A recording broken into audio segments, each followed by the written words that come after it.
Hi, Khody. Hi, Fedor. Tell us a little about your background and why you decided to enroll in the program. I have a pretty formal education. I didn't complete the full 4-year program. I wanted to kind of focus more on entrepreneurship. I decided to join their not-for-profit incubator programs. After I went through the not-for-profit program, they're doing a more of an extensive program for entrepreneurship and small business management. So I decided to dive deeper. What were your initial thoughts and concerns about the learning? It probably would have been things that I've already heard before, because like I'm coming from like 2 basically very condensed entrepreneurship programs. Yeah. So my concern with the learning was that, okay, I probably would have been hearing, concepts that I'm already familiar with. Actually, in the program, I did learn some things that were similar, but I learned a lot more. The great thing is that at the end of every course, we do a milestone.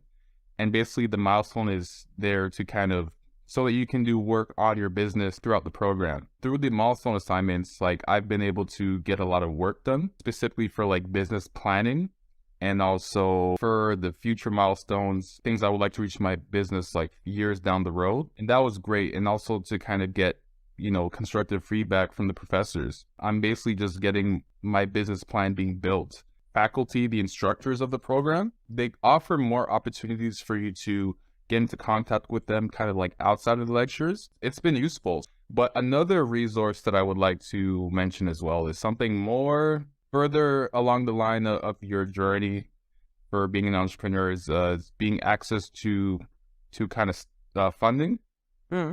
Offers is funding so that you can kind of reach your next steps along your entrepreneurship journey, because for first-time founders, it's hard for us to kind of access capital. Yeah. So Yeti kind of makes it easy.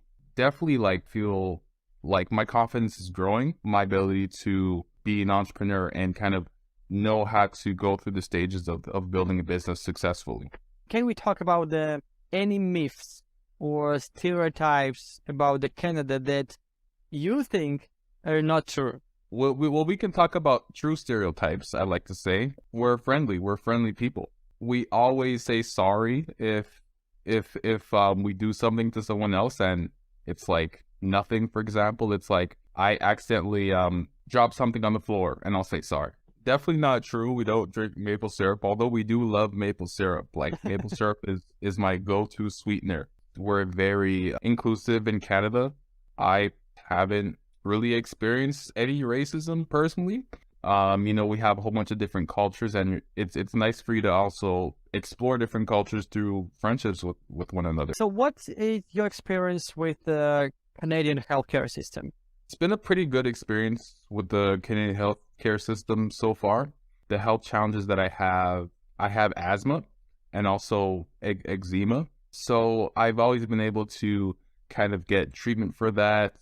And it's been very affordable because, in Canada, we have health coverage.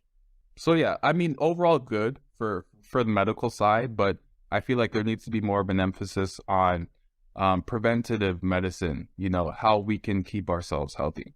Can we talk about the labor market and the job opportunities in Canada? What's your experience with that? Canada is plentiful for offering jobs. We have so many jobs available that actual Canadians aren't really filling the jobs. So we have to go to other countries to get workers. For example, like especially in the medical field like nursing, there's plenty of opportunities in Canada to get a job. People are looking for soft skills, not just what you have on a resume. So if you're a friendly person, you've got good people skills, it'll be easy for you to get a job. Your resume is important. They want to make sure you kind of have the education, but what I've learned is that what they value more is the person, like your character. What is your experience with the Canadian government? I feel like the Canadian government does do their best to kind of make this country good and livable for its citizens. Like, we're a relatively safe country. I mean, especially compared to the U.S. Come back in topic, Canadian lifestyle. What do you think about that? I want to say the lifestyle is very similar to the United States. You think? There's not really much of a difference except for when it comes to like recreation, for example. Mm-hmm. Like, in the wintertime, with all the snow, there's more things to do for like winter sports, like tobogganing. You know, you can go skating. Oh yes, culture-wise, I want to say culture-wise, we do have, you know, it is kind of more of a hustle culture when it comes to working, especially in America too. Like there's a big emphasis on work, and you know, what you do for a living kind of makes up a big portion of your identity. In Canada, a lot of people, in my experience, don't really focus on, you know, rest and relaxation, which is important. What advice would you give to hosts considering the small business management program? So be prepared for the information that you'll be learning. It's going to be a lot, and it's going to be covering a lot of different areas of business. Be really focused on understanding the concepts that you're being taught, because they're going to really help you along the way. Also, I mean, like anything in life, you kind of get what you put into it. I'm not saying that you're going to be the next Elon Musk or Bill Gates after you complete this program, but you can if you want to. Thank you. No problem, Fedor. It's my pleasure. I'm looking forward to be a part of the alumni network and kind of still work with them in the future for other opportunities. So, yeah, I definitely like to be of service and help out.